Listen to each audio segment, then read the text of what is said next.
Democrats need to get their together because we need two parties in this country, and we desperately need the one that still concedes elections, doesn't sell the office, and doesn't want to completely switch out democratic rule of law for a rubber-stamped autocracy. But that party is so right now, and nothing to me symbolized that more than this video. I'd love to have AOC on the show, and Mondami and Elizabeth Warren, but I can't subpoena the guests. And I can't fix that what the Democrats are scared of more than anything else, I mean, obviously besides gluten,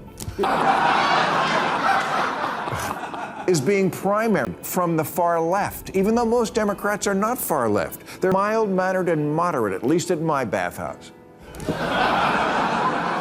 Bill Maher just went off, torching Democrats for bowing down to the woke mob. He says most Dems are normal and sane, but the fringe left drags the whole party into chaos. His takedown? Brutal and hilarious. Stick around, this only gets hotter. Stormy Daniels was wrong, but Trump didn't harm the camera. Quite the opposite. It looks like he said to the photographer, "Widen that out so you can get these tits." Then came the ultimate insult. Maher compared Democrats to Trump. For a party that claims moral high ground, that's blasphemy. But Maher said it anyway. Trump, he argued, is braver. Love him or hate him, Trump faced scandals head-on, while Democrats shake in fear of the woke mob. Ouch. Mugshot hanging outside the Oval Office. He's literally got a guy working for him named Big Balls. Like if Gavin Newsom had a henchman named Perfect Hair. Maher even praised Trump for refusing to pander to wokeness. Trump mocked it, fought it, and still won votes.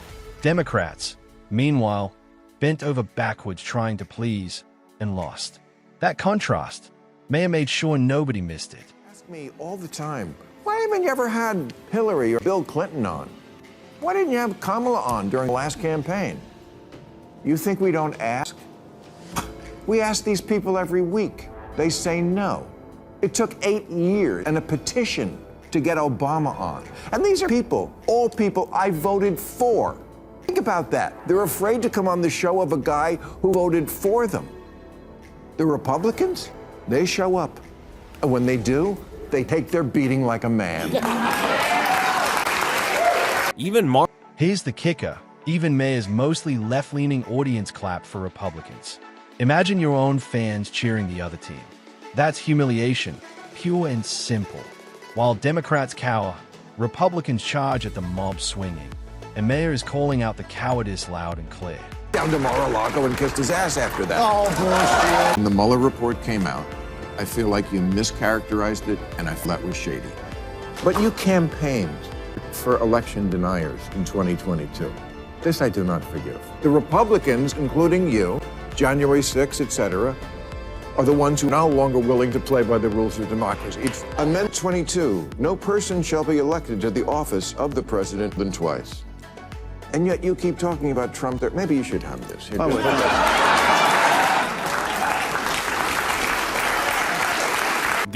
Say what you want about Republicans, but they've shown grit. They take hits, stand tall, and never fake it for applause. Maher admits that kind of backbone earns respect, even from rivals. Sometimes it takes your opponent to remind you what real courage looks like. Show. And Mondami and Elizabeth Warren. But I can't subpoena the guests. And I can't fix that what the Democrats are scared of more than anything else, I mean, obviously besides gluten, is being primaried from the far left, even though most Democrats are not far left. They're mild-mannered and moderate, at least at my bathhouse. And here's why people like AOC avoid Maher's stage. He'd slice right through the slogans. They thrive in echo chambers where every chant gets applause. But under Maher's spotlight, their narratives would collapse in seconds. No wonder they dodge his invites like they're radioactive. If there is one practical thing that Democrats can do right now that would help them regain power, it's never speak to Trump in person. No, I'm kidding. That's stupid. No, it's this. Inspire your moderates to vote in the primary. Get that base excited. You have the numbers. After Congressman Moulton made his comment about his daughter not getting run over, he added, "But as a Democrat, I'm supposed to be afraid to say that." Well, then change what you're supposed to be afraid of. The Democrats. Maher isn't just roasting Democrats, he's warning them. Fear has crippled the party. Instead of steering the ship, they've handed the wheel to the woke mob.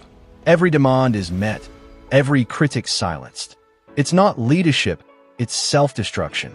And Maher says if they don't grow a spine soon, they'll sink. He drowns them. Democrats need to get their together because we need two parties in this country, and we desperately need the one that still concedes elections, doesn't sell the office, and doesn't want to completely switch out democratic rule of law for a rubber-stamped autocracy.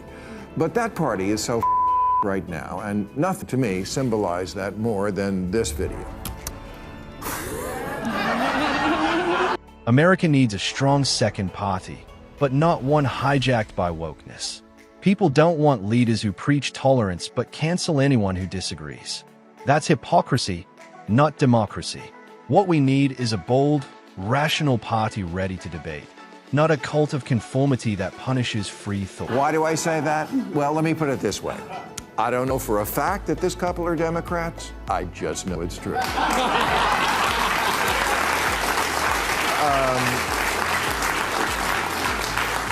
First off, the man is at a Coldplay concert. And while Republicans could like Coldplay, they don't, but they could. It's unlikely that this guy is a Christian conservative because he was having an affair with a woman.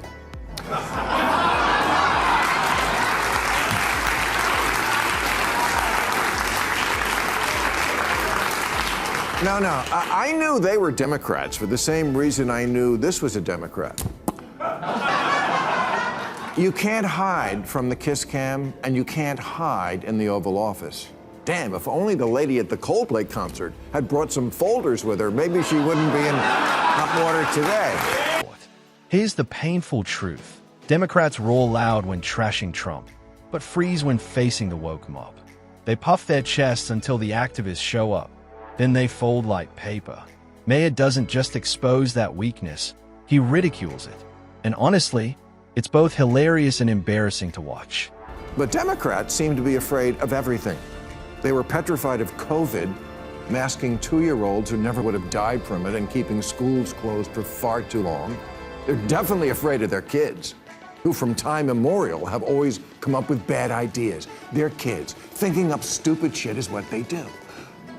But parents used to tell them, that's ridiculous. The world doesn't work that way. Not today's parents. They say, you're right, honey.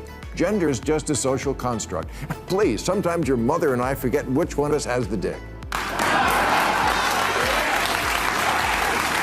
Want absurd? The left actually started letting kids shape policy. Yes, kids. They turned culture upside down. In shows and movies, kids became the wise ones while adults looked like idiots. The message? Experience means nothing. And now we've got a generation convinced immaturity equals wisdom. I don't know if we're still banning TikTok. That was before we changed the rule in America to Trump decides what's a law. But I know it wouldn't even be an issue if parents would sack up and tell their kids to get off the fucking phone. Democrats are still afraid of the mean girls who police their far-out fringe. Massachusetts Congressman Seth Moulton had a perfect score on LGBTQ issues from the Human Rights Campaign. But when he said, I have 2 little girls, I don't want them getting run over on a playing field by a male or formerly male athlete, his own campaign manager quit. And the chair of the Salem Democratic City Committee, Liz Bratt, accused Moulton of being, quote, what is known as a cooperator in Nazi times. Yeah, I think the word you're looking for, moron, is collaborator. And I'm guessing everything you know about Nazi times comes from TikTok. And let's not forget the left's favorite hobby, eating their own. Preach tolerance, but dare to disagree and you're cancelled. Many former allies walked away, not because they became conservative, but because they couldn't survive this suffocating conformity. Maher's comedy hits hard because it's true. Democrats are sinking under their own hypocrisy, while Republicans, flaws and all, still show grit. Until Democrats rediscover courage, Maher will keep roasting them, and America will keep asking who's really fit to lead. So if you enjoyed this fiery breakdown, hit that like button, drop a comment, and don't forget to subscribe for more. You won't want to miss what's coming next.